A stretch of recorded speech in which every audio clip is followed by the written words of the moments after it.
Here's a sentence I didn't expect to say today. There's a town in Ohio where people claim a 7-foot frogman once chased a police officer. And that's not even the weirdest one on this list. Most people think Ohio is just cornfields, football, and highway rest stops with suspiciously aggressive beef jerky. But if you zoom in, really zoom in, you start finding places that feel less like towns and more like deleted scenes from a Twilight Zone episode. Ghost towns the government quietly erased. A village that used to be built in a perfect circle until everyone gave up trying to drive through it. And one place where a Bigfoot sighting basically became local economic policy. But here's the strange part. None of these places are myths. They're real towns, real people, real history. Which raises a bigger question. How does something this bizarre exist and almost nobody talks about it? This isn't surface level trivia. These are the stories buried under road signs and county lines. The kind most people drive past without realizing what happened there. What they missed, you'll already know. By the end of this list, you'll see Ohio very differently. And trust me, you are not ready for number 1. Let's break it down.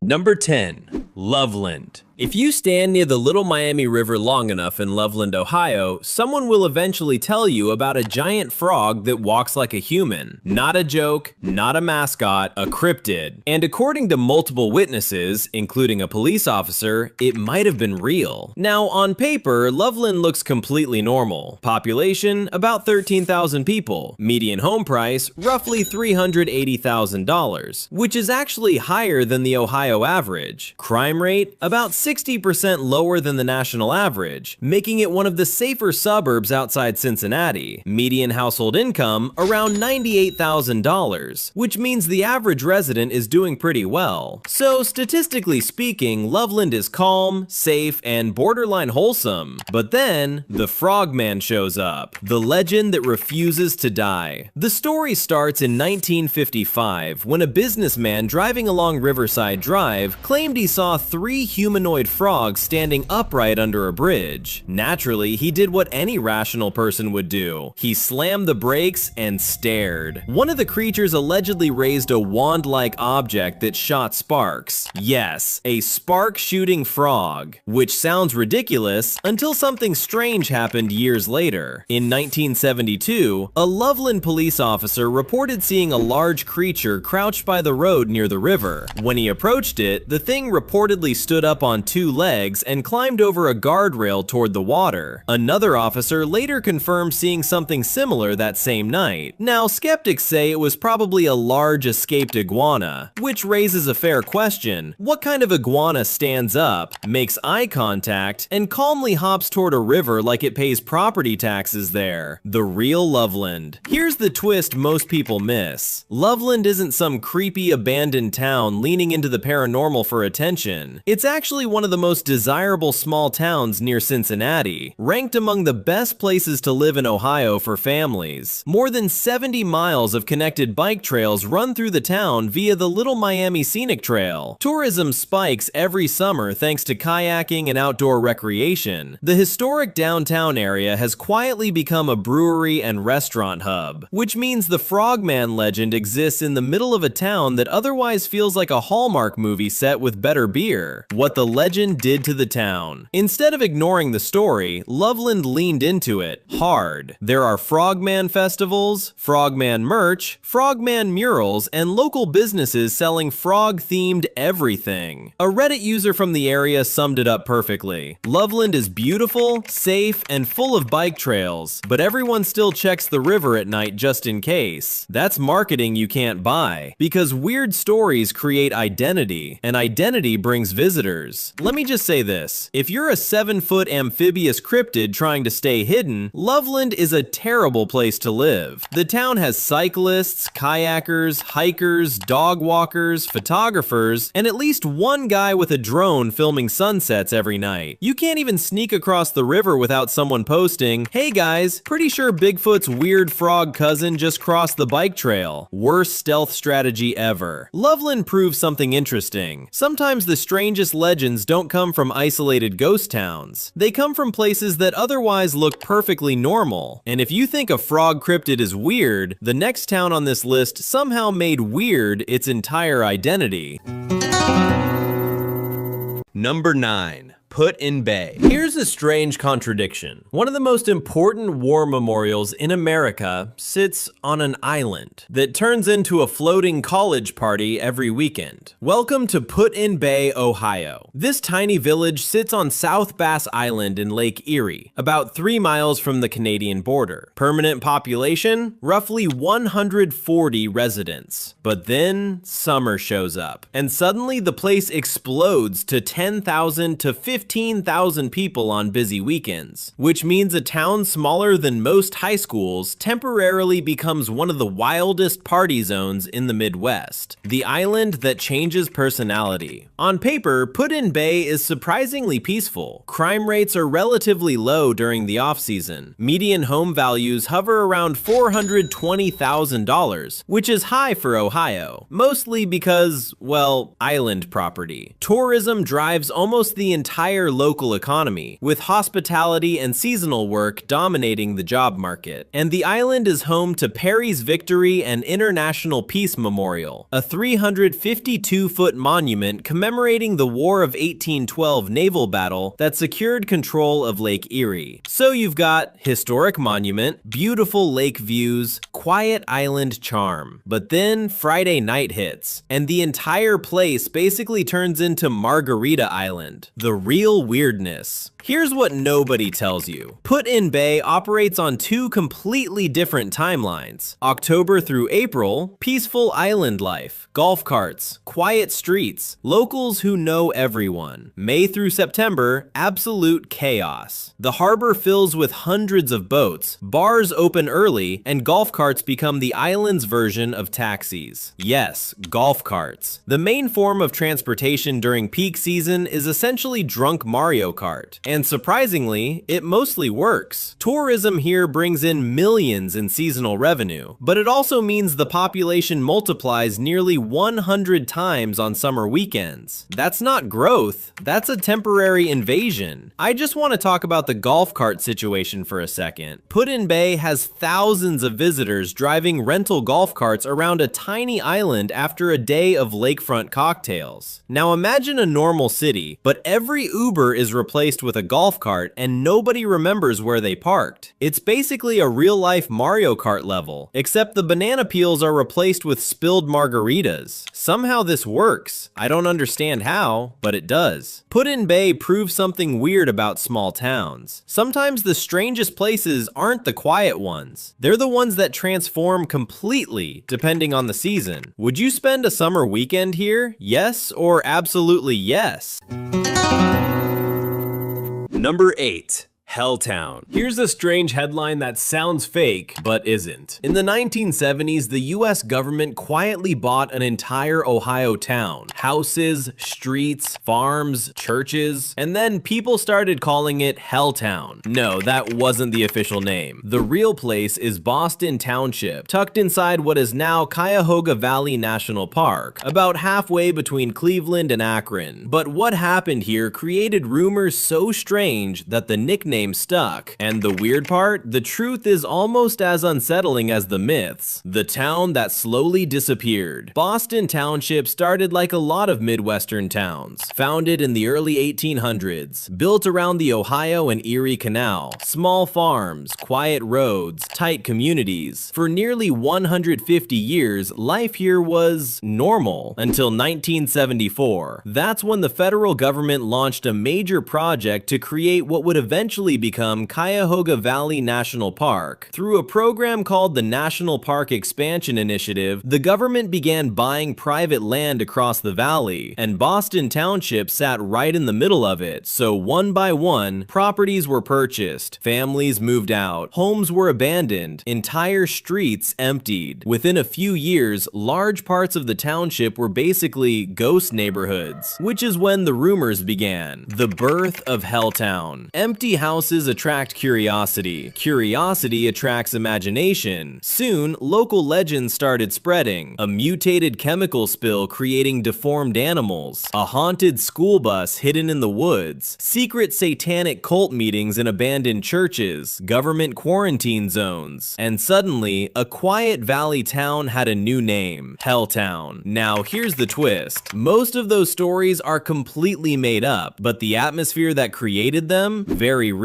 Driving through empty roads where houses used to be, seeing abandoned buildings swallowed by trees, your brain starts filling in the blanks. Today, Boston Township is part of Cuyahoga Valley National Park, which attracts over 2.9 million visitors per year. Crime here is essentially non-existent because most of the area is protected parkland. Property inside the remaining residential areas averages around $300,000 to $350,000, typical for suburban Northeast Ohio. The job market nearby is tied mostly to Cleveland and Akron, both about 30 to 40 minutes away, which means the scariest thing about living here now is probably your commute, not demons. What living near Helltown is actually like. Despite the creepy reputation, this area is now one of the most beautiful regions in Ohio. Hiking trails, waterfalls, wildlife, historic canal paths. Millions of people visit every year, and ironically, the government project that erased parts of the town also created one of the most popular national parks in the Midwest. So the ghost town became a nature destination. That's a pretty wild plot twist. Cuyahoga Valley National Park gets more visitors than Yellowstone some years, which means millions of people accidentally visit a place rumored to have mutant animals and satanic churches. Tourism marketing is weird. Urban legends are fascinating, but people always go way too far with them. One rumor said the government evacuated Boston Township because of toxic chemical monsters in the river. First of all, if that were true, the EPA would be having a very loud meeting. Second, the Park Service would probably lead with that on the brochure. Welcome to Cuyahoga Valley National Park. Enjoy the waterfalls, scenic trails, and the occasional radioactive raccoon. I'm just saying.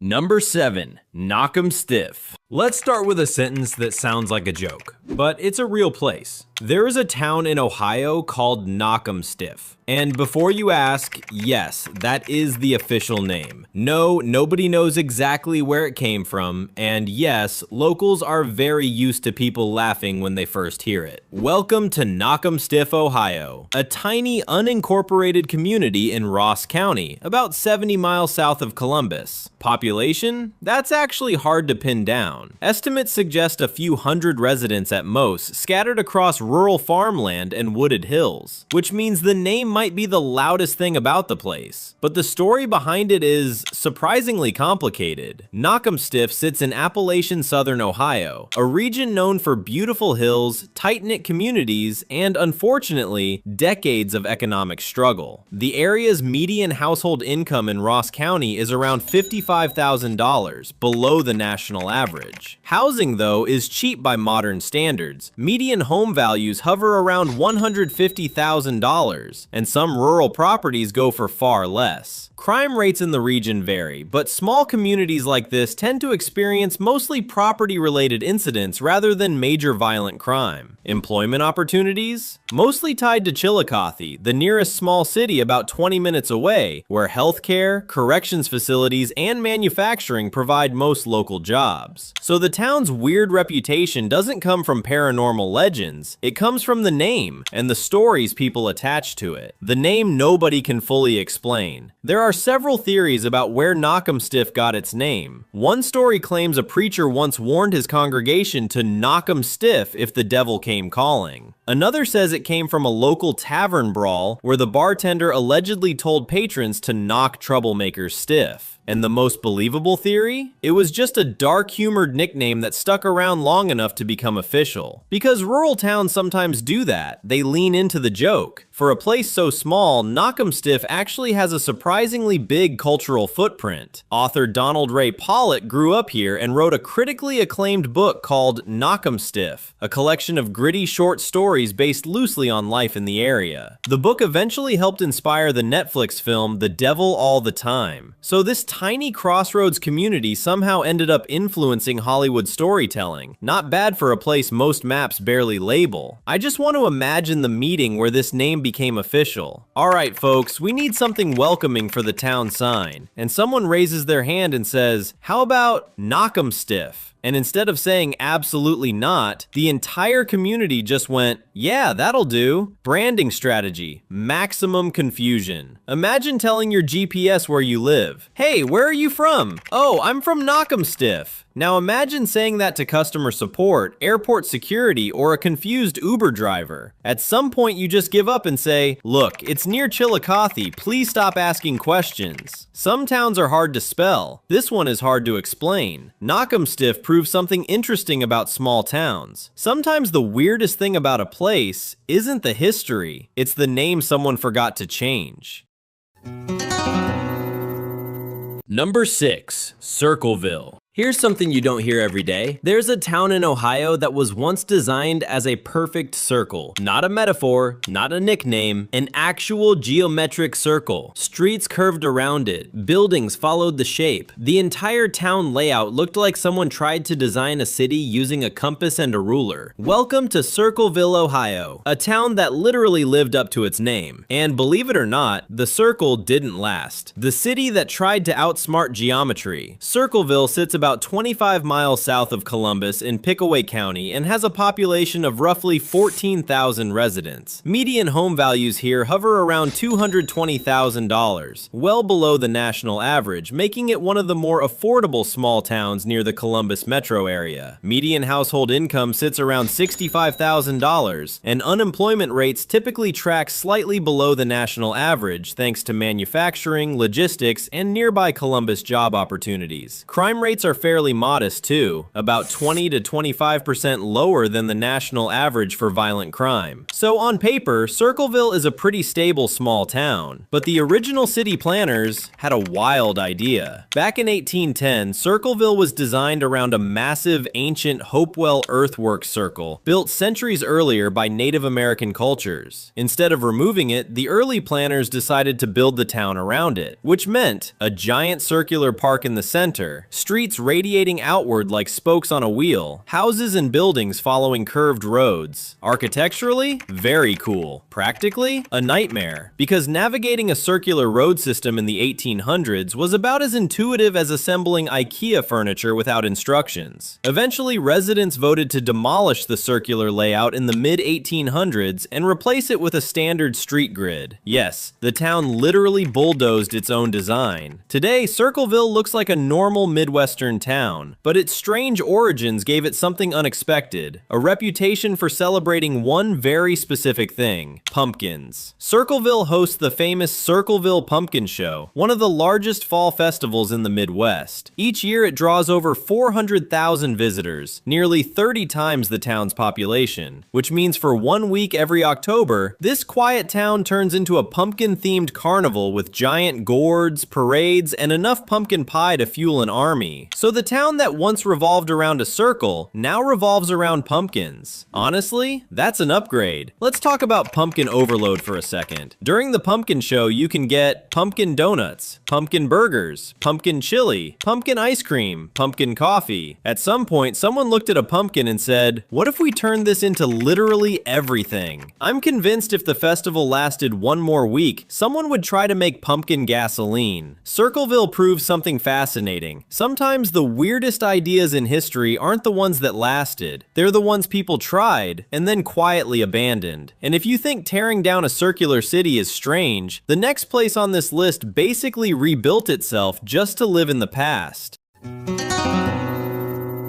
Number 5. Roscoe Village. Here's something weird about Ohio. There's a town where the 1800s never really ended. Not metaphorically, literally. Welcome to Roscoe Village, a restored canal town in Coshocton County that looks like someone accidentally pressed pause on the 19th century. Brick warehouses, wooden storefronts, horse-drawn canal boats, and somehow it all still works. Roscoe Village started in the 1830s as a bustling canal port along the Ohio and Erie Canal. Back then, canals were basically the interstate highways of the Midwest. Boats hauled coal, grain, whiskey, anything that could float, and Roscoe thrived. Until the railroad showed up, which is basically the historical equivalent of Amazon arriving for small businesses. By the late 1800s, canal traffic collapsed. Roscoe's economy dried up, buildings decayed, businesses vanished. For decades, the town was quietly fading into history. Then in the 1960s, something unusual happened. Instead of demolishing the old district, the town decided to rebuild it exactly as it was. Not modernize, not redevelop, just rewind. Today, Roscoe Village is essentially a living historic district. Population of nearby Coshocton, about 11,000 residents. Median home values, roughly $145,000, well below national averages. Cost of living, about 18% cheaper than the US average. Crime rates, relatively low, especially compared to larger Ohio cities. The local economy now leans heavily on tourism, small retail, and historical attractions, which means the town's biggest asset is its past. Instead of chasing growth like most places, Roscoe Village leaned into something different: nostalgia. Visitors come to walk the old streets, ride canal boats pulled by mules, and see blacksmith demonstrations that look straight out of a history textbook. A local visitor on Reddit once wrote, "Roscoe Village feels like stepping into a history museum, except people actually live there." And that's the strange part. This isn't a theme park, it's a real town where daily life happens inside a historical reenactment. Think about how weird that is. Most towns try to become more modern. Roscoe looked at the future and said, yeah, we're gonna go with 1837 instead. And honestly, it's working. History tourism is funny because everyone loves it until they realize how uncomfortable the past actually was. Oh wow, look at this authentic 1800s cabin. Yeah, no plumbing, no Wi-Fi, no DoorDash. You'd last 4 hours before begging for electricity and a microwave burrito. But for a weekend visit,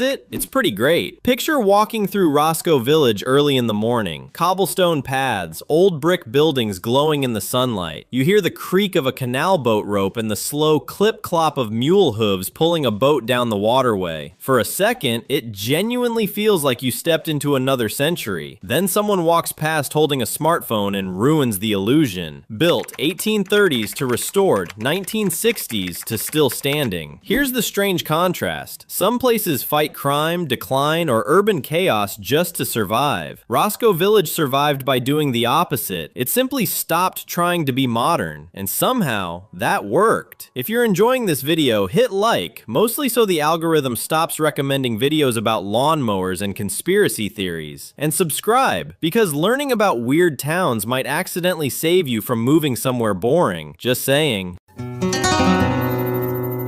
Number 4. Minerva. Here's a sentence that sounds like a late-night campfire story, except it made national news. In 1978, a family in Minerva, Ohio claimed a massive hairy creature walked out of the woods and approached their house. Not once, multiple nights in a row. And just like that, a quiet Ohio town accidentally became Bigfoot territory. Welcome to Minerva, a village sitting right on the edge of Ohio's Appalachian foothills. Population about 3,600 people. It's peaceful, scenic, quiet, and apparently a decent place for a legendary cryptid to hide. Before we dive into the Bigfoot story, let's talk about the town itself. Minerva sits roughly 25 miles east of Canton, surrounded by wooded hills and farmland. Median home values hover around $160,000, making it one of the more affordable small towns in the region. Median household income is roughly $54,000, slightly below the national average, but typical for rural Ohio. Crime rates here are relatively low. Violent crime sits about 40% below the national average, which makes Minerva one of the safer communities in the area. And the job market? Most residents commute to nearby cities like Canton, Alliance, or Akron, with healthcare, manufacturing, and retail driving employment. So statistically speaking, Minerva is the kind of quiet place where the most exciting thing should be a Friday night football game. But then 1978 happened. The The incident became known as the Minerva monster sightings. One evening, the Evelyn family reported seeing a towering, hairy creature lurking near their backyard. Descriptions estimated the creature at 7 to 8 feet tall, with glowing eyes and a strong smell. Naturally, the story spread fast. Within days, dozens of locals were searching nearby woods with flashlights, cameras, and probably way too much confidence. The sightings attracted national media coverage and cryptid researchers. Now, skeptics believe the creature was most likely a large escaped ape from a nearby private animal collection, which is a reasonable explanation. But here's the thing, no ape was ever officially found. Instead of dismissing the story, Minerva leaned into the legend. Today, the town hosts Bigfoot-themed events and conferences, drawing visitors and cryptid enthusiasts every year. Tourism brings in extra business for local shops, restaurants, and festivals. So a mysterious creature sighting from the 1970s somehow turned into a small-town economic strategy. Honestly, that's impressive. I just want to imagine Bigfoot sitting in the woods watching all this happen. Like, guys, I just walked through town once, and now there's merch, festivals, conferences. Somewhere in Ohio, there's a confused cryptid wondering how he accidentally launched a tourism campaign. One Reddit user from the area summed it up perfectly. Minerva is quiet, friendly, and beautiful, but every kid growing up here hears the Bigfoot story at least once. Small-town legends stick, especially when they involve a 7-foot mystery creature wandering through the woods. Cryptid hunters always say they're getting closer to proving Bigfoot exists. But think about this, we have security cameras everywhere, trail cameras, smartphones, and somehow Bigfoot still manages to appear only in blurry photos taken by someone running away at full speed. That creature either doesn't exist, or he's the most camera-aware animal in North America. Honestly, respect. Minerva proves something interesting about small towns. Sometimes a single strange story is all it takes to give a place a legend that lasts generations. And if you think a town famous for Bigfoot sightings is strange, the next place on this list feels less like Ohio and more like a tiny European village that somehow landed in Amish country. Number 3. Sugarcreek. Here's a weird travel tip. If you ever want to visit Switzerland, but your budget says Ohio, there's a town that tried to solve that problem. Welcome to Sugarcreek, Ohio. Population roughly 2,200 people. A village that somehow decided to become America's little Switzerland. Yes, in the middle of Amish country. Which means within the same square mile you might see Swiss chalet-style buildings, Amish horse-drawn buggies, a giant mechanical cuckoo clock, and somehow it all works. Sugarcreek sits in Tuscarawas County, about 90 miles south of Cleveland, surrounded by rolling farmland and Amish communities. Despite its small size, the town has quietly become a tourism hub. Median home values sit around $210,000, slightly below the US average. Median household income is about $62,000, typical for rural Ohio. Crime rates are extremely low, roughly 50% lower than the national average, and tourism drives a surprising amount of local revenue through festivals, shops, and Amish country attractions. So statistically speaking, Sugarcreek is one of those safe, quiet small towns where life moves a little slower, which makes its main attraction even stranger. Right in the middle of downtown sits one of the largest cuckoo clocks in the world. We're talking 23 feet tall. Every half hour, wooden dancers spin, music plays, and mechanical figures pop out like a tiny alpine parade, which is both charming and slightly surreal, because remember, this is still Ohio farmland, not the Swiss Alps. Why the town leaned into the theme? Sugarcreek's Swiss identity traces back to Swiss immigrants who settled here in the 1800s. Over time, the town leaned into that heritage: architecture, festivals, food, and of course, the clock. Today, events like the Ohio Swiss Festival bring thousands of visitors each year, so a small farming village turned its cultural roots into a tourism identity, and honestly, it worked. Think about the commitment here. Someone looked at rural Ohio and said, you know what this place needs? More Switzerland, not less cornfields, not fewer tractors, just a giant cuckoo clock and alpine vibes. And you know what? I respect the confidence. I love the idea that someone pitched the giant clock like this. Guys, we need something memorable for tourism. Maybe a museum? No. No. A festival? No. What about a 23-foot cuckoo clock that screams every 30 minutes? And the entire town just went, perfect, build it. Small town planning meetings must be incredible. Picture a calm afternoon in Sugarcreek. The air smells like fresh bakery bread drifting from a nearby cafe. Horse hooves clop slowly down the road. A breeze moves through the hills. Then suddenly, the giant cuckoo clock erupts with music and spinning dancers in the town square. And you realize something strange. This quiet Amish countryside village feels a little bit like Europe. Sugarcreek proves something fascinating. Sometimes the weirdest towns aren't strange because of legends or ghosts. Sometimes they're strange because someone looked at a map and said, let's make Ohio feel like Switzerland.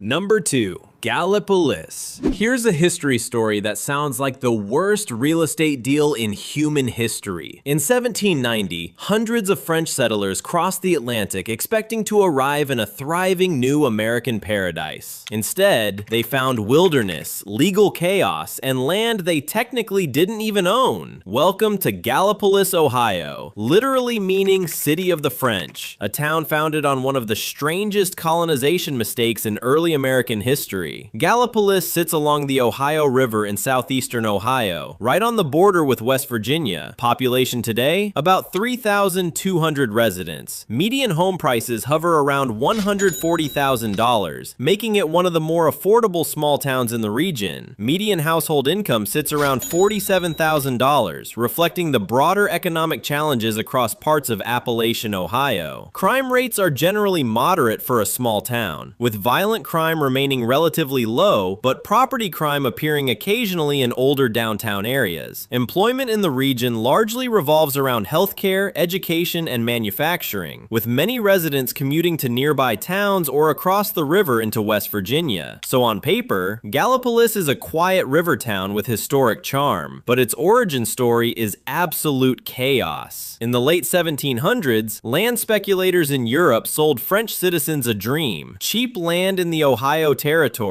fertile farms, a fresh start after the turmoil of the French Revolution. Hundreds of settlers bought in. The only problem? The company selling the land didn't actually own it legally, which meant when settlers arrived, they suddenly discovered their land claims were basically paperwork fiction. Instead of farms waiting for them, they found dense forest, limited supplies, and extremely confusing property disputes, which is a pretty rough welcome package after crossing the Atlantic. Despite the disastrous start, Gallipolis slowly rebuilt. American officials eventually granted some settlers new land nearby, and over time the town stabilized. Today, Gallipolis embraces its French heritage through historic architecture, cultural markers, and annual festivals. Ironically, the failed settlement story became one of the town's most fascinating identities. A local resident once joked online, "Gallipolis started as a real estate scam and somehow turned into a riverfront community. That might be the most honest town slogan ever written." Fun historical stat: the Ohio Territory in the late 1700s was basically the Wild West before the Wild West. No infrastructure, no clear property systems, just forests, rivers, and a lot of people hoping paperwork would magically work itself out. Spoiler alert, it didn't. This is why you always read the fine print. Somewhere in 1790, there was probably a French guy saying, "Should we verify the land ownership first?" And the rest of the group went, "Nah, the brochure looked convincing." Next thing you know, you're chopping down trees in Ohio, wondering how your life turned into frontier survivor mode. Gallipolis proves something fascinating. Sometimes the strangest towns aren't built from success. They're built from disasters people refuse to abandon. And honestly, at least Gallipolis didn't try to fix the problem by redesigning the entire town into a giant circle like Circleville did.